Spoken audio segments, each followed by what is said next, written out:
Hello guys, welcome to another video in my channel. अभी हम जिस मैच के बारे में बात करने वाले हैं वो है आज 7 बजे जो 2 बुंडेसलीगा के मैच होने वाले हैं, उनमें से एक मैच आइंट्रैक्ट फ्रैंकफर्ट और VfL वोल्फ्सबर्ग के बीच का।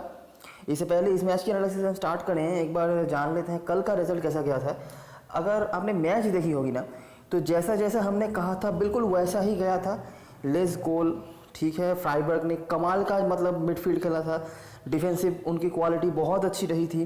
काई हैवर्ट्स के बारे में भी हमने अच्छा प्रेडिक्शन करा था, वो भी पूरे मैच में इनइफेक्टिव रहे थे। आखिर में उनको मतलब सब्स्टिट्यूट भी कर दिया गया था, मतलब इतना ही उनका ख़राब परफॉर्मेंस चल रहा था। उनका ख़राब परफॉर्मेंस नहीं, मतलब उनको रोक के रखा था। लेकिन एक सिंगल गोल हुआ मैच में और अनफॉर्चुनेटली वही गोल काई हैवर्ट्स ने मार दिया। और उससे भी अनफॉर्चुनेट बात ये कि वो थे सेफेस्ट प्लेयर, तो जिनको खास कुछ पता भी नहीं था मैच के बारे में, जिन्होंने सिर्फ सिलेक्शन परसेंटेज देख के भी टीम बनाया था, उनके लिए भी काफ़ी सही हो गया मैच, क्योंकि एकमात्र गोल हुआ और वो सेफेस्ट प्लेयर ने ही बनाया, डिस्पाइट दैट कि वो सारे मैच में इनफेक्टिव रहे थे। बाकी पूरा मैच जैसा हमने सोचा था, रॉबर्ट कॉच का परफॉर्मेंस, नेदियम आमिडी बहुत ही अच्छा परफॉर्मेंस कर रहे थे, लियोन बेली के बारे में हमने कहा था, सब कुछ सही चल रहा था। लेकिन वो एक गोल और बस सब कुछ ख़त्म।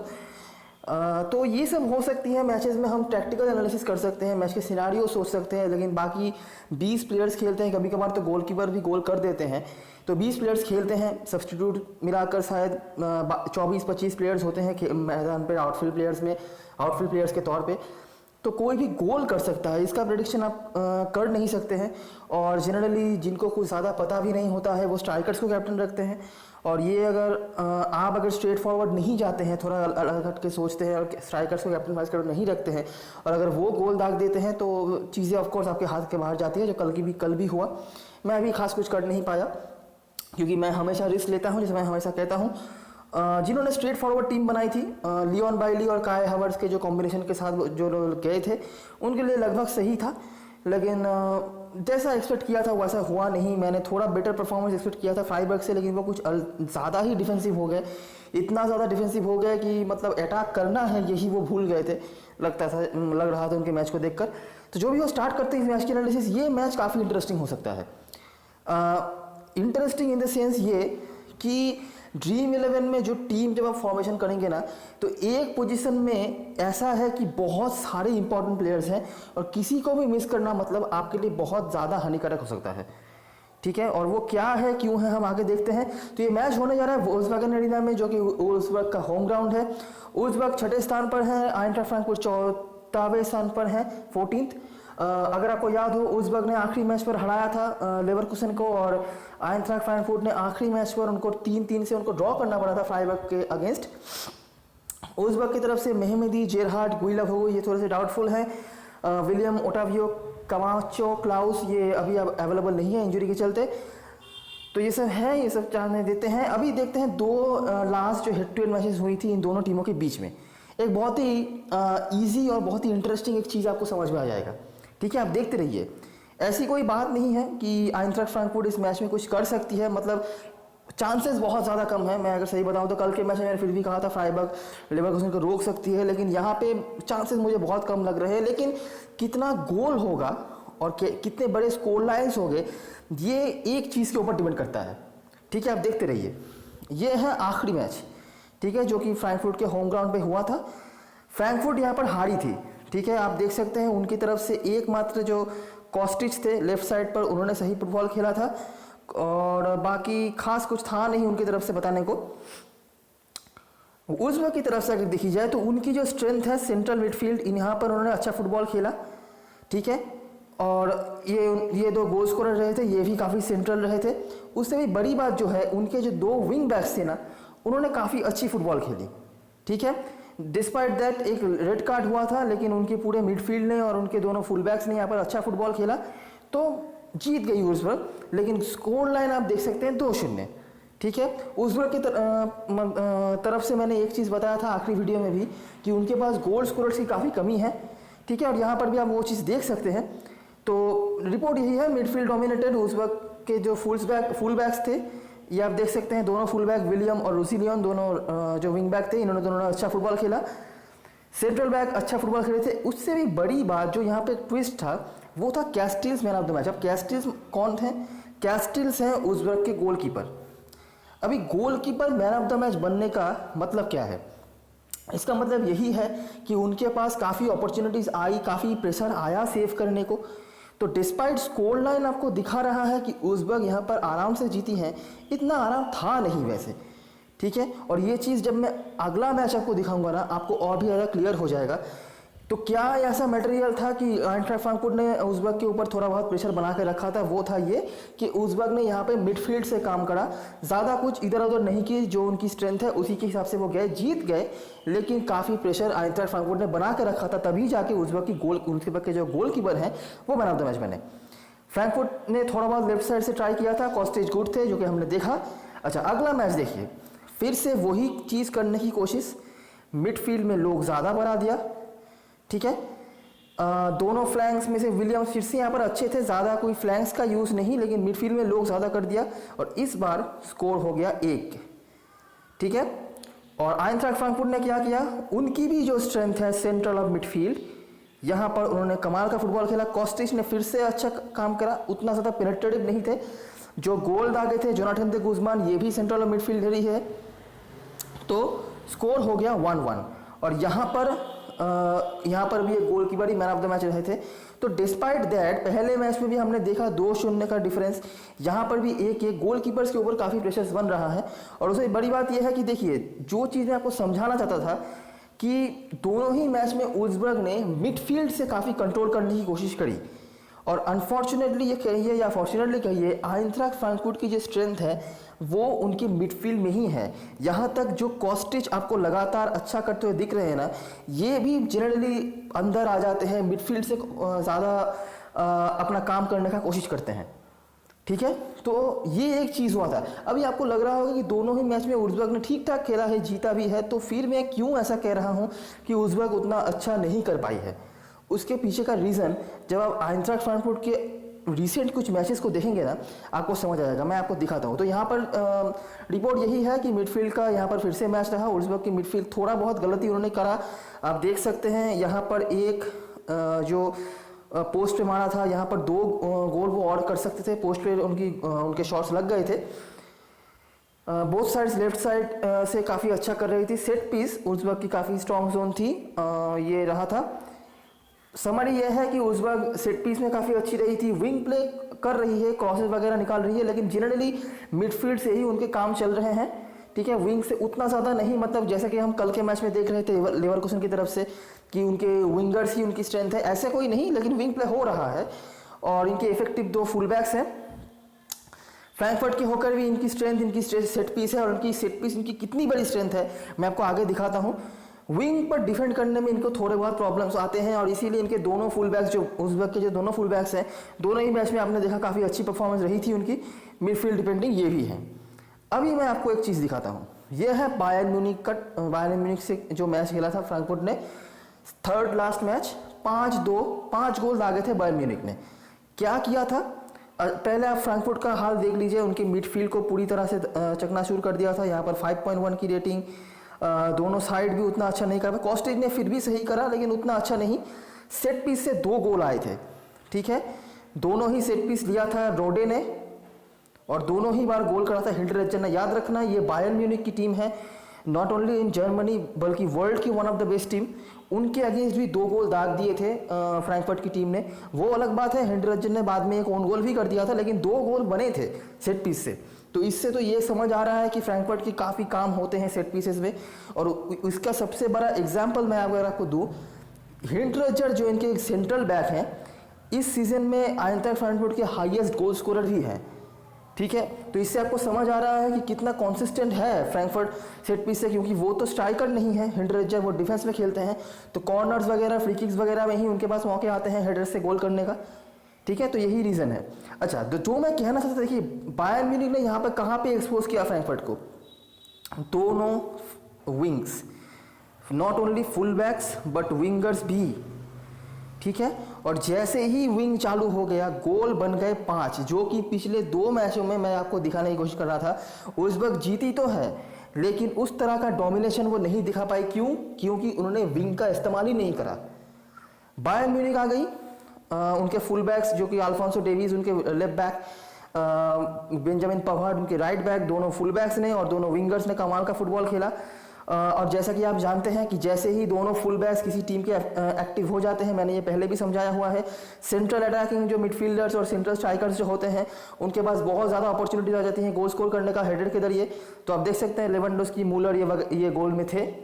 ठीक है, तो सेम चीज़, तो देखिए दोनों फ्लैंक्स के अटैक किया, अटैकिंग मिडफील्ड अच्छे रहे, left side again good both ends. एक चीज़ आप कॉन्सिस्टेंटली नोट कर सकते हैं, फ्रैंकफर्ट के अगेंस्ट जो भी टीम खेल रही है ना, उनके लेफ्ट साइड से कमाल का फुटबॉल चल रहा है। डिस्पाइट दैट फ्रैंकफर्ट भी अच्छा कर रही है लेफ्ट साइड से, लेकिन उनके खुद के लेफ्ट साइड में, मतलब उनके खुद के राइट साइड में एक प्रॉब्लम है, तभी जाके ओपोनेंट टीम लगातार लेफ्ट साइड से अटैक कर रही है। तोड़े, रोडे, हिंड्रेजर, यहाँ पर एक हेवी डिफीट था, लेकिन फिर भी ये 3 प्लेयर्स ने काफ़ी अच्छी फुटबॉल खेली। आप देख सकते हैं तोड़े, हिंड्रेजर और रोडे, इन्होंने अच्छा फुटबॉल खेला। फ्रैंकफर्ट ने थोड़ा बहुत ट्राई किया था राइट साइड से, और फ्रैंकफर्ट फिर से सेट पीस में अच्छी थी, जैसा कि हमने देखा। एक और मैच फिर से सेम रेसिपी देखिए, यहाँ पर मुन्शेनग्लाडबाख थोड़ी सी वीकर टीम थी बायर्न म्यूनिख से, लेकिन उन्होंने भी दाग दिए 3 गोल। रेसिपी क्या, रेसिपी फिर से सेम, दोनों विंग्स। डिस्पाइट दैट एक गोल भी उनका पोस्ट पे लगा था प्ली का, जो कि राइट फ्लैंक पर खेल रहे थे, लेफ्ट साइड से थुराम, और उनके जो लेफ्ट बैक थे इन्होंने। तो दोनों साइड ने अच्छा फुटबॉल खेला, और जैसे ही दोनों साइड अच्छा फुटबॉल खेलने लगे, सेंट्रल अटैकिंग मिडफील्डर और सेंट्रल स्ट्राइकर के रोल बहुत ज़्यादा बढ़ गए। सेम रेसिपी, ठीक है। यही चीज़ मैं आपको समझाने की कोशिश कर रहा था कि वुल्व्सबर्ग इस चीज़ को कभी एक्सपोज करी ही नहीं है, उन्होंने उस तरह से कभी विंग प्ले करा ही नहीं है। ठीक है, इसीलिए जहां पर हो सकता है 4-5 गोल हो सकते थे, वहां पर वुल्व्सबर्ग ने 1 या 2 ही गोल दागे हैं। रिपोर्ट यही है कि दोनों फ्लैंक्स का इस्तेमाल किया था मुन्शेनग्लाडबाख ने, including full backs. Left back फिर से एक्सपोज हुए, लेफ्ट साइड से फिर से एक्सपोज करा फ्रैंकफर्ट को, मतलब उनके राइट बैक जो हैं। अटैकिंग मिडफील्ड और मुन्शेन वाज गुड, तोड़े, हिंड्रेजर, रोडे, ये तीनों फिर से अच्छे रहे, और फ्रैंक्स फिर से सेट पीस में अच्छी रही, और मेरे ख्याल से एक गोल भी उन्होंने दागा था सेट पीस से ही। अच्छा, आखिरी मैच जो था, यहां पर भी आप देख सकते हैं सेम चीज, फ्राइबर्ग ने बिल्कुल वही चीज करा, एक फ्लैंक से उन्होंने अटैक करा, ठीक है, जो कि लेफ्ट फ्लैंक था। ऑब्वियसली मैं बार बार ये चीज आपको समझाने की कोशिश कर रहा हूं, जो भी टीम फ्रैंकफर्ट के सामने आ रही है वो अपना लेफ्ट साइड यूज कर रही है, क्योंकि फ्रैंकफर्ट का राइट साइड में जो प्लेयर है मेरे ख्याल से एंटी का या फिर ऐसा कोई है जिसके काफ़ी प्रॉब्लम्स रहे हैं, तो जो भी हो, तो लेफ्ट साइड से बराबर अटैक आ रहे हैं। आप देख सकते हैं दोनों गोल्स आए, एक असिस्ट आया, ठीक है। तो विंग पे कितना ज़्यादा प्रॉब्लम है, स्पेशली लेफ्ट विंग पे, ये तो आपको समझ आ ही गया होगा फ्रैंकफर्ट की तरफ से। फ्रैंकफर्ट भले ही इस मैच में हार का सामना उनको करना नहीं पड़ा, 3-1 से पीछे थे, क्योंकि जैसे मैंने पिछले मैच में कहा था फ्राइबर्ग की तरफ से कि थोड़ा सा लैक ऑफ कंसंट्रेशन था। बाकी जो भी था उनके सेंट्रल मिडफील्ड से था, आप देख सकते हैं कमाडा, सिल्वा, कॉस्टिच ने फिर से अच्छा फुटबॉल खेला, चैंडलर जो कि यहाँ पर इस साइड पर आ गए थे, इन्होंने अच्छा फुटबॉल खेला। तो ये सब थे जो मतलब रेगुलर परफॉर्मर्स ही जो रहे थे, उन्होंने सही फुटबॉल खेला था। फुल मिडफील्ड मैच था। फ्रैंकफर्ट ने उनके जो ब्लॉकर था, जो मैंने पिछले वीडियो में कहा था कौन थे, उनको ब्लॉक कर दिया था। फ्रैंकफर्ट ने बोथ साइड से अच्छा खेला। फ्राइबर्ग का लेफ्ट साइड बेटर, एक सेम चीज़ हर मैच में हर ओपोनेंट का हो रहा है ये, Frankfurt was better creating using set pieces, ठीक है। तो सेम रेसिपी समझ आ रही है, फ्रैंकफर्ट की स्ट्रेंथ और उनकी वीकनेस आपको आइडिया हो गई होगी अब तक, आई होप। वुल्व्सबर्ग की तरफ से सेम चीज़ जो मैंने कहा था आखिरी वीडियो में लेवरकुसेन के अगेंस्ट जो मैच हुआ था, कि उनकी स्ट्रेंथ उनकी मिडफील्ड में है, वो मिडफील्ड में उनकी काफ़ी अच्छे ब्लॉकर्स हैं, और उसके बाद अगर मौका मिले तो उनके दोनों फ्लैंक्स चलते हैं, लेकिन जनरली वो फ्लैंक से ज़्यादा खेलते नहीं हैं। थोड़ा बहुत उनके पास जो राइट फ्लैंक में स्टीफन है, ये थोड़ा ज़्यादा पेनिट्रेटिव पावर रखते हैं देन लेफ्ट साइड में पिछले मैच में हालांकि विक्टर ने भी काफ़ी अच्छी फुटबॉल खेली थी, और इनके तो 2 फुल बैक्स हैं, एम्बाबू और रूसिलियन, ये काफ़ी अच्छे हैं। लेफ्ट बैक में उनके पास एक और प्लेयर खेलते थे ओटावियो नाम के, वो तो अभी अवेलेबल नहीं है, और रूसिलियन खेल रहे हैं। रूसिलियन थोड़े से डिफेंसिव माइंडेड है, लेकिन हाँ काफ़ी अच्छे अटैक पे भी जा सकते हैं। तो लेवरकुसेन को उन्होंने हराया था अगर आपको याद हो। तो फुल मिडफील्ड मैच था, जो कि मिडफील्ड को ब्लॉक किया था अर्नोल्ड ने। Both sides we are in pin point again, full backs we are good, और पेनिट्रेटिव सेट पीसेस, तो दोनों ही टीम के सेट पीस काफ़ी सही हैं। वैसे एंटायर फ्रैंकफर्ट की भी थोड़ी बहुत स्ट्रेंथ उनकी सेट पीस में है, और वुल्व्सबर्ग का तो स्ट्रेंथ है ही है सेट पीस में। वुल्व्सबर्ग के अगेंस्ट जो बोरुसिया डॉर्टमुंड का मैच हुआ था, बोरुसिया डॉर्टमुंड ने 2-0 से हराया था, तो उन्होंने भी सेम चीज़ करी थी, एक ब्लॉकर के साथ मिडफील्ड को ब्लॉक करा। मिडफील्ड को ब्लॉक करने का मतलब यही कि आर्नोल्ड को ब्लॉक करिए, ठीक है, और उसके बाद दोनों फ्लैंक्स चलाए, ठीक है, दोनों फ्लैंक्स चलाए तो दोनों फ्लैंक से दोनों गोल आए। तो यही एक सेम रेसिपी है। बाकी जैसे मैंने बताया कि थोड़ा बहुत पेनिट्रेटिव पावर इनके राइट साइड में है स्टीफन की तरफ से, यही थोड़ा बहुत सही कर रहे थे और एक शॉट उन्होंने पोस्ट पे ही मारा, लेकिन ज़्यादा वो विंग का इस्तेमाल करते नहीं है, ये तो आपको समझ आ ही गई होगी अब तक। Uzbek tried from with right side, थोड़ा बहुत इफेक्टिव था। स्टीफन सिमीडियो जो कि डॉर्टमुंड की तरफ से थे, उन्होंने अच्छा फुटबॉल खेला, आर्नोल्ड को ब्लॉक कर दिया। Central midfield, central back, 2 wings blocked, Uzbek lost. Same recipe Augsburg के अगेंस्ट क्या हुआ था, सेम चीज़ें हैं, इसे मैं पहले बता चुका हूँ। और आप देख सकते हैं ये थोड़ा बहुत, जैसे मैंने बताया, राइट साइड से इनका थोड़ा बहुत काम चलता है। तो आप अब तक समझ गए होंगे कि उज़्बेक का राइट साइड थोड़ा बहुत चलता है, फ्रैंकफर्ट का लेफ्ट साइड काफ़ी वीक है। तो आपको ऑलरेडी एक मस्ट हैव जोन और एक स्ट्रेंथ वाला जोन समझ में आ गया होगा, आई होप। और ये ओटावियो, जैसे मैंने कहा था, ज़्यादा कुछ है नहीं यहाँ बताने को। दोनों फुल बैक फिर से यहाँ पर अच्छे, एम्बाबू मैन ऑफ द मैच हुए थे। स्टीफन जो कि राइट साइड में खेलते हैं, इन्होंने गोल भी करा था। Arnold was good. आर्नोल्ड का अच्छा खेलना का मतलब यही है कि आप मिडफील्ड से कोई काम कर नहीं सकते, लेकिन क्या प्रॉब्लम है, फ्रैंकफर्ट के पास उस तरह से कोई ऐसा कोई ब्लॉकर या फिर ऐसा कोई होल्डिंग मिडफील्डर नहीं नज़र आता है मुझे ऑन पेपर या क्वालिटी की वाइज, जो कि आर्नोल्ड को ब्लॉक कर सके, ठीक है। और यही एक रीज़न है कि फ्रैंकफर्ट चाहकर भी उज़्बेक के मिडफील्ड को डोमिनेट नहीं कर सकती। हो सकता है वो रोक सकते हैं, हो सकता है कि वो उज़्बेक को ज़्यादा गोल नहीं करने दें, लेकिन डोमिनेट नहीं करवा सकती है वो किसी भी तरह से, ठीक है। ओवरऑल से हमारी उज़्बेक के पास गोल स्कोरर्स की काफ़ी कमी है।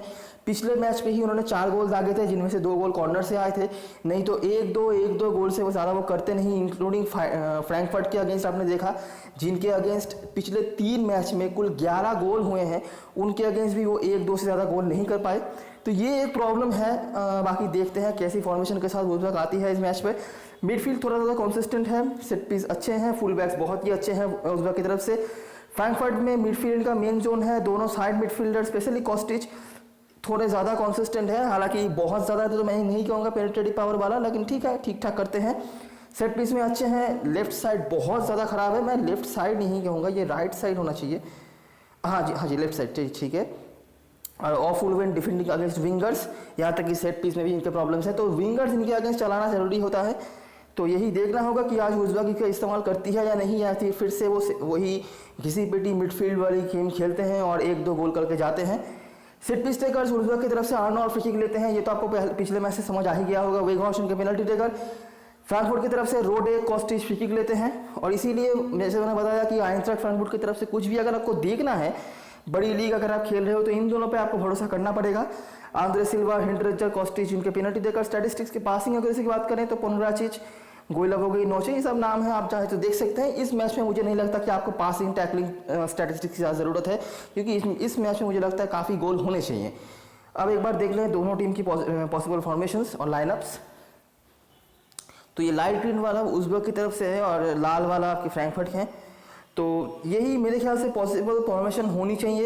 एक प्लेयर का मुझे नहीं समझ आता ब्रेकालो का, कि ये जनरली थोड़ा बहुत अच्छा करते हैं विंग से, अगर आप इनको विंग पे नहीं डाल रहे हैं तो सेंट्रली रखने का कोई मतलब मेरे ख्याल से है नहीं। तो यही एक चेंज हो सकता है। बाकी जैसे मैंने बताया कि ये साइड से काफ़ी अटैक होते हैं, पेनिट्रेटिव पावर थोड़ा बहुत अच्छा है अगर आप विंग की बात कर रहे हैं उज़्बेक की तरफ से। और फ्रैंकफर्ट का ये साइड वीक है। कॉस्टिच जैसे मैंने बताया काफ़ी सेंट्रली आ जाते हैं, तो ये साइड पूरी तरह से ओपन हो सकता है, जिसका फ़ायदा स्टीफन और एम्बाबू ले सकते हैं। और पिछले मैच में जोआओ विक्टर ने भी काफ़ी अच्छी फुटबॉल खेली थी, तो मुझे इनसे भी काफ़ी एक्सपेक्टेशंस हैं, क्योंकि यहाँ पर बात हो रही है फ्रैंकफर्ट की, जिनकी विंग से काफ़ी फटती है। बाकी इनके जो होल्डिंग मिडफील्डर्स काफ़ी यहाँ पर अच्छे हैं, आर्नोल्ड और श्लैगर। यहाँ से अगर बात करी जाए तो कॉस्टिच और तोड़े, ये जो तोड़े हैं ये जनरली एक राइट बैक है, तो ये कभी भी यहाँ पे राइट बैक के पोजीशन पर आके ये जो ओपन स्पेस है इसको फिल कर सकते हैं। लेकिन कॉस्टिच है अटैकर, तो वो तो नीचे आएंगे नहीं, वो जाएंगे ऊपर। तो इसका मतलब ये है कि ये साइड जो मुझे लगता है एक्सपोज होना है, और इसी साइड से उज़्बेक को मेरे ख्याल से तो कोशिश करनी चाहिए। बाकी जैसे मैंने बताया इनकी स्ट्रेंथ इनकी सेट पीस है। हिंडरेजर के आपने परफॉर्मेंस देख लिए, मैंने स्टैटिस्टिक्स भी बताया। और उसके बाद बैस डॉस जो कि इस दोनों ही टीम में से सबसे ज़्यादा लंबे हैं और सेट पीसेस में इनके बहुत अच्छे रिकॉर्ड्स हैं गोल्स वगैरह करने में हेडर से, तो इन पर ज़रा नज़र रखना, ठीक है। और इसीलिए जब मैं आपको एक डेमो टीम दिखाता हूँ अभी, जब मैं फॉर्मेशन करूँगा ना, तो बैस डॉस का काफ़ी अच्छा रोल हो सकता है वहाँ पर मेरे टीम से, ठीक है। तो अभी एक बार देख लेते हैं ट्रिब्यूनल की टीम। यहाँ पर एक और चेंज टीम कर सकते हैं, मैं जो तो बताना भूल गया कि ब्रेकालो का मैं कह रहा था, ब्रेकालो के जगह पर अगर मेहमेदी आते हैं, ठीक है, ये नाम याद रखना, मेहमेदी अगर आते हैं उज़्बेक की तरफ से तो वो आपके लिए काफ़ी इंपॉर्टेंट प्लेयर हो सकते हैं। मेहमेदी क्यों इंपॉर्टेंट प्लेयर हो सकते हैं? क्योंकि वो ना सिर्फ as a central attacking midfielder खेल सकते हैं, ज़रूरत पड़ने पर स्ट्राइकर बन सकते हैं वो, और ज़रूरत पड़ने पर विंग्स पे भी जा सकते हैं। और अगर मैं बहुत गलत नहीं हूँ तो दोनों जो लास्ट 2-3 मैच मैंने देखी थी आइंट्राख्ट फ्रैंकफर्ट के अगेंस्ट में उज़्बेक का, वहाँ पर मेहमेदी का काफ़ी अच्छा परफॉर्मेंस था, ठीक है। तो अभी एक बार देख लेते हैं ट्रिब्यूनल की टीम। तो मैंने इस तरह से टीम फॉर्मेशन करी है, पूरी तरह से मैं यहाँ पे गोल्स और असिस्ट मेकर्स की तरफ ही जा रहा हूँ, कोई भी होल्डिंग वगैरह ऐसा कुछ भी मैं नहीं कर रहा हूँ। ये बंदा खेलेगा नहीं, लेकिन क्रेडिट मैनेज करने के लिए मैंने लिया है, क्योंकि मुझे नहीं लगता कि इस मैच में गोलकीपर का ज़्यादा कुछ होना चाहिए किसी भी साइड से, तो मैंने क्रेडिट मैनेज करने के लिए गोलकीपर की बलि चढ़ा दी और मैंने मेहमेदी को लिया है। ऑफकोर्स अगर ये नहीं खेलते हैं तो शायद मैं स्मॉल लीग में इनको ना लूँ। दोस्त को लिया है मैंने, उनके हाइट की वजह से मैंने कहा सेट पीस में काफ़ी इफेक्टिव हो सकते हैं। कॉस्टिच तो मेरे लिए होंगे ही, कॉस्टिच और रोडे और हिंडरेजर, ये तीनों ही मेरे पास होंगे, ठीक है, क्योंकि जो भी है फ्रैंकफर्ट की तरफ से इन तीनों से ही है। आप देख सकते हैं दोनों विंगर्स को मैंने लिया है, स्टीफन और जोआओ विक्टर, जो कि मुझे पिछले मैच में काफ़ी अच्छे लगे थे। ये बहुत ज़्यादा कुछ नहीं करा था, लेकिन अच्छा एक्सपेक्टेशन है मेरा इनसे। वेगहॉर्स्ट अगर दोनों विंग चलते हैं, क्रॉसेस आते हैं, तो इनकी भी हाइट काफ़ी सही है, ये भी आपके लिए काफ़ी इंपॉर्टेंट हो सकते हैं। और उसीलियन एम्बाबू का भी वही रोल होगा जैसे कि स्टीफन और विक्टर का होगा। अभी अगर यहाँ पे मेहमेदी नहीं खेलते हैं तो आप चाहे तो आर्नोल्ड को ले सकते हैं, लेकिन मुझे ज़्यादा उम्मीदें नहीं है आर्नोल्ड से इस मैच में। हालांकि हाँ, क्योंकि वो सेट पीस लेते हैं तो काम बन सकता है, तो आप उस हिसाब से आर्नोल्ड को भी ले सकते हैं स्मॉल लीग में, ठीक है। तो यही है मेरी थॉट प्रोसेस। मैं क्या कहना चाहता हूँ, पिछले मैच में जैसे मैंने कहा था कि होल्डिंग मिडफील्डर्स, पासिंग वगैरह, ये सब पे आपको कॉन्सेंट्रेशन करना है, लेकिन यहाँ पे मैं ऐसा नहीं कह रहा। यहाँ पर मेरा एक्सपेक्टेशन तो है गोल होगा, और उज़्बेक ही ऑफकोर्स फेवरेट है मेरी तरफ से, लेकिन कितना गोल होगा ये आपको फॉर्मेशन देखने के बाद ही पता चलेगा, और क्या क्या चेंजेस हो सकती हैं उसके बाद ही आपको पता चलेगा। तो इसके लिए आपको टेलीग्राम पर जुड़ना पड़ेगा, जिसका लिंक होगा डिस्क्रिप्शन में। अगर आप बड़ी लीग खेल रहे हैं ना और फ्रैंकफर्ट की तरफ से कुछ ट्राई करना चाहते हैं, तो एक चीज़ याद रखना, फ्रैंकफर्ट डिफेंड करके यहाँ पे जीत नहीं सकती, ठीक है, उनको अटैक करके ही जीतना पड़ेगा, और मिनिमम 2-3 गोल तो दागने ही पड़ेंगे। भले ही उज़्बेक के पास फायर पावर थोड़ी सी वीक है, लेकिन उतना भी कम नहीं कि ये इतना वीक डिफेंस लेके फ्रैंकफर्ट क्लीन शीट रख के जीतेगी। तो मेरा यही एक्सपेक्टेशन है। अगर आप ऐसा कुछ सोच रहे हैं जहाँ पर आप फ्रैंकफर्ट को जितवाना चाहते हैं, तो इस प्लेयर पर बहुत ज़्यादा भरोसा आपको दिखाना पड़ेगा, वो है कॉस्टिच। बाकी बेस्ट दोस्त तो हैं ही, और रोडे वहाँ पर आपके लिए बहुत ज़्यादा इंपॉर्टेंट हो जाते हैं, क्योंकि यही थोड़े बहुत क्रिएटिव माइंडेड प्लेयर हैं। और बाकी अगर कोई और इफेक्टिव विंगर वगैरह खेलता है तो वहाँ से कुछ हो सकता है, जैसे कि आपने देखा उज़्बेक का जो बोरुसिया डॉर्टमुंड वाला मैच मैंने दिखाया था, वहाँ पर एक होल्डिंग मिडफील्डर से आपने होल्ड करा मैच को, और उसके बाद दोनों विंग्स चलाकर डॉर्टमुंड जीती थी। एक विंग तो मैं फिर भी समझ सकता हूँ कॉस्टिच है, लेकिन दूसरा विंग अगर कोई इफेक्टिव खेलता है तो आप उसको लेकर ट्राई कर सकते हैं, लेकिन चांसेस काफ़ी कम है। और याद रखना, फ्रैंकफर्ट की तरफ से अगर आपको जीत सोचना है तो उनको ज़्यादा गोल से जीतना पड़ेगा, डिफेंसिवली वो नहीं जीत सकते। ये मेरा एक्सपेक्टेशन और प्रेडिक्शन है, ठीक है। बाकी अगर आपको अच्छा लगा हो वीडियो तो लाइक कर देना। डिस्क्रिप्शन बॉक्स में टेलीग्राम चैनल का लिंक होगा, वहाँ पर ज़रूर ज्वाइन हो जाना। हम हर मैच में ही कुछ ना कुछ टैक्टिकल बातें वहाँ पर करते हैं, ठीक है, तो वो आपके काम पे आ सकता है। तब तक के लिए best of luck for this match and good bye for now.